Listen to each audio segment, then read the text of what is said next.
What's up, family? Now tuned into another high value conversation with Jonathan Duong. And last month we made over $250,000 in profit in our land business, man. All glory to God first and foremost. I posted about it in our free land Facebook group, High Value Land Group. If you guys want to come join us, we're bouncing ideas off each other, trying to add value and be at service. So come join the community. But I had a couple questions. You guys want an update on the business? So we're gonna get into it, what we're doing different, if anything changed, and how we were able to smash this milestone.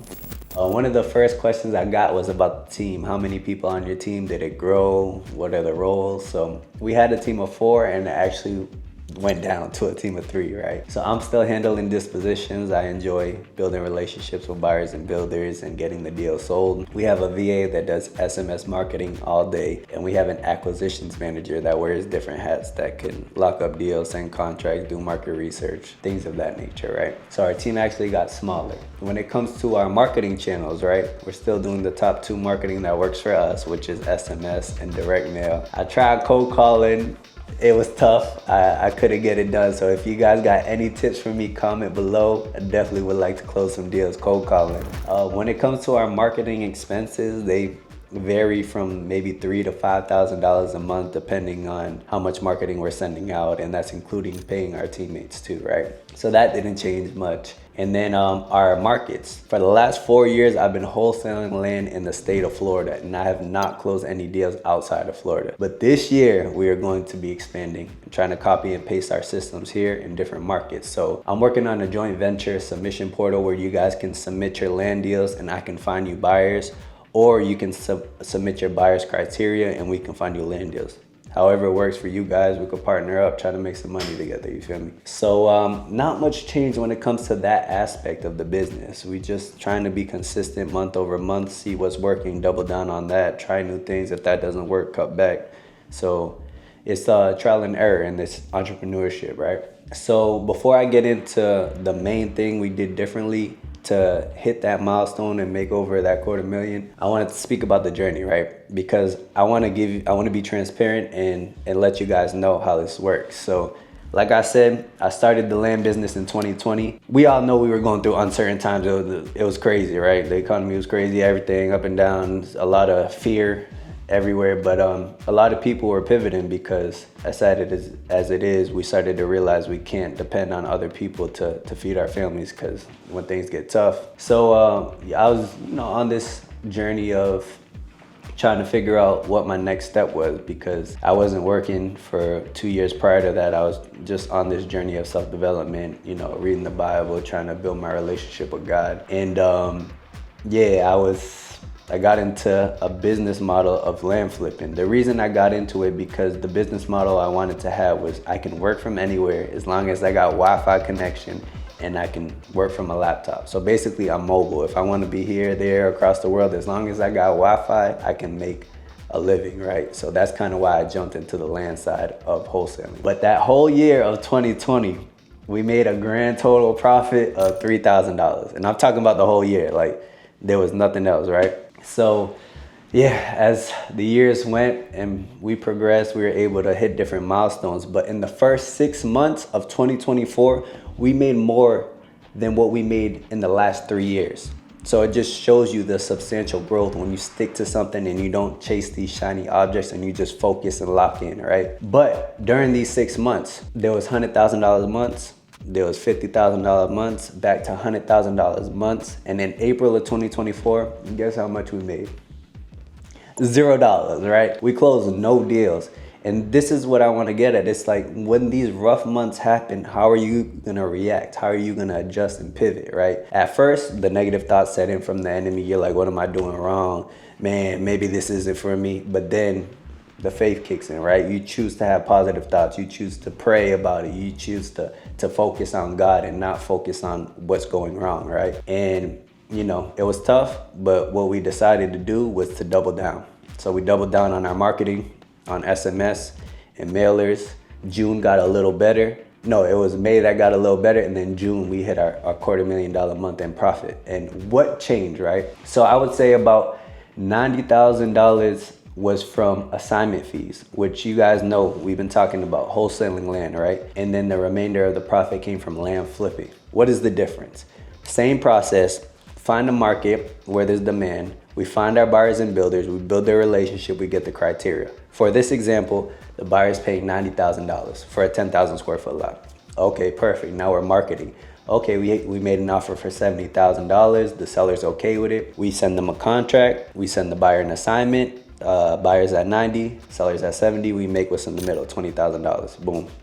And it's little to no money. The only money you're spending is the money on marketing, if you're spending any, right? So you got zero risk. So what's the difference? Same scenario. You have a buyer at 90, you get a seller at 70, but in certain markets, I would say you need to be certified in these markets, meaning you've been in these markets, you've done deals, you know the obstacles you have to overcome, and you know what to look out for. So I'm looking on the market, I see lots selling for 100, 110, 120 in instances. So I'm like, should we just take the 20? Or there's money sitting around that we're making from wholesaling already. Should we put the money to work and try to make an extra 20, 30? But of course that comes with risk. So that's why I say you need to know the market you're doing this in, or you need to partner with somebody that knows what they're doing. You know, a realtor, a buyer, or somebody. But don't just go in blindly and think you're gonna jump in the market and not know what to look out for. Because we know, those of us that wholesale in the state of Florida, we know different markets come with different problems. Whether it's tortoise burrows, endangered species, wetlands, utilities, road access, whatever it might be, right? So in this specific market, I was confident. I'm like, I know I could sell this for $20,000 more. So I'm like, I'm gonna use my own funds. Now, some people are against that, but that's okay. You do what works for you, right? You could partner with somebody.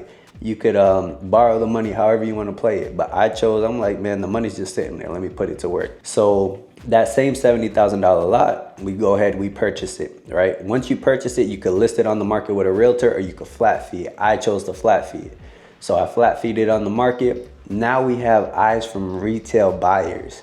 When you're wholesaling it to builders, they still need to buy at a discount too. The numbers got to make sense for them because they're going to build and make their profit on the back end, which is okay. That's how the game works. But then there's retail buyers from maybe out of the state, maybe out of the country, right?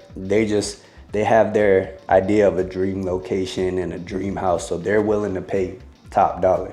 So that same lot where you would have made $20,000 with no risk, now you're putting your money in, and essentially there's a way bigger risk, right? But you're able to make double of what you were gonna make on the assignment fee. So do I do this with every deal? Absolutely not. I'm able to cherry pick, oh, this one looks good, I could probably sell it for, X amount more, and then kind of run it like that. So we were just able to be blessed to be able to do this where we have capital sitting around and we want to deploy it and have it make money. So when you're wholesaling land, the barrier to entry intelligence wise and monetary wise is very, very low. You don't need much money to get into this business.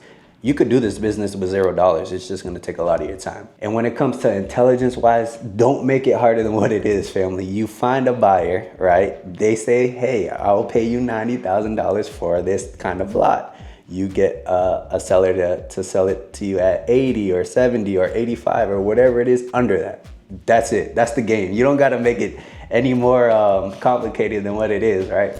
So that's basically it. And the journey we're on now is we're trying to put the money to work, right? When you're wholesaling, everybody that comes to me and asks me for advice on how I get started wholesaling, I refer them to the YouTube channel, High Value Conversations, and the free land group, High Value Land Group, right? And you got everything there. And if you need extra help, I do offer extra services where you could pay for my time and I could help you out. But that's up to you. You don't need to, right? But once I tell them to get the information from Wholesaling Land that's out there for free, then I also tell them I say it's mandatory to build your financial intelligence, because so many scenarios I see where people start making more money, but their expenses go up with it and you're in the same loophole. And the reason we're doing this is to break out of that, right? So know what you're gonna do and where you're gonna put your money to work. So once you make it, you don't just spend it, right? You have that discipline to be able to, okay, once I make this amount, I'm gonna put it there, it's gonna make this, and then put it to work. So that's the journey I'm on, right? I wish I would have done this sooner, because I probably would have hit this milestone way before, but you gotta enjoy the journey, right? I'm just grateful to be here now, raising the milestone. We're trying to have a $500,000 month, hopefully, but I want you guys to also learn different exit strategies, which is what I'm doing as well. I'm very transparent with you guys. I wholesale land, I'm buying and selling land, which is basically close to the same thing, but there's different ways. You need to learn different solutions for these sellers, right? If you can make them a cash offer and then they say no, then what? You're just gonna, right? There's people out there that know different solutions. They may offer terms, they may offer, they'll get creative with it to see what the seller needs and see how they can be at service. That's what we're doing. And if all you could do is make a cash offer, there's people out there that are gonna beat us every time. So that's why I'm trying to learn these different exit strategies, right? And also, wholesaling land is amazing and you can build your capital, but there's so many other different things you can do with land. You can do land entitlements, you can buy acreage and subdivide it, you can do notes, you could cash flow off of land, family. And I'm like, I've been doing things wrong this whole time, but you don't know until you know, right? You start to surround yourself with people that are doing different things, and you start to learn and bounce ideas off each other, and you see how you can be at service to those around you, man. So that's where we're at in our journey, man. So we're trying to do $1.2 million this year. So hopefully we're able to do it, but we're on track, family. So just stay consistent. It's a tough journey. Surround yourself with people that are gonna be encouraging to you and to be truthful to you, and always put God first and foremost, So like I said, family, come join the High Value Land group on Facebook. Come show love, like, comment, subscribe, share. And if you guys got any questions, hit me up on Instagram or Facebook. And blessings on your journey, family. Let's go.